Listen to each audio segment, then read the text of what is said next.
স্নান করার বাতিক আমি এককালে দেখেছি একজন বিধবা মহিলা, তিনি দিনে অন্তত 10 বার স্নান করতেন। শরীরটা কি মানুষের সেই রকম যে বারংবার সাবান দিয়ে আপনাকে স্নান করতে হবে?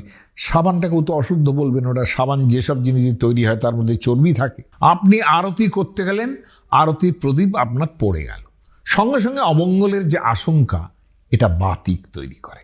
দেবতা কি এত অকরুণ? আপনি যেমন দেবতাকে পুজো করছেন, দেবতাও আপনার পুজো গ্রহণ করার জন্য বসে আছেন। তো সবসময় কি তিনি এইরকম ভাবে বসে আছেন যে একটু ত্রুটি হলেই দেব?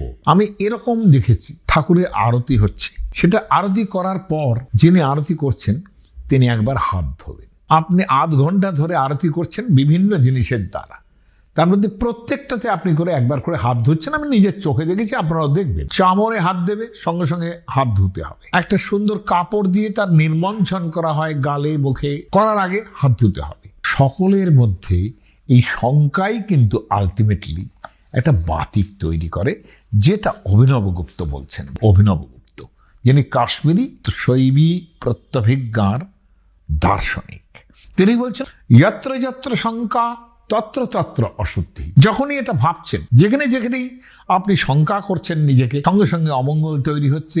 যত্র তু শঙ্কা নাস্তি তত্র অশুদ্ধির নাস্তি। যেখানে শঙ্কা নেই সেখানে অশুদ্ধিও নেই। যত্র নিঃশঙ্কতা তত্র পরমশুদ্ধি। নিঃশঙ্কতা যদি না থাকে, যে আপনার কোনো শঙ্কা নেই, অমঙ্গলের ভাবনাও নেই, তাহলে কিন্তু আপনি শুদ্ধই আছেন। যে শঙ্কা করো না, অমঙ্গল আশঙ্কা করো না, অশুদ্ধির আশঙ্কা করো না। এটাই শাস্ত্রের বিধি। শাস্ত্রের তাৎপর্য নিষেধের মধ্যেই সবটা নয়।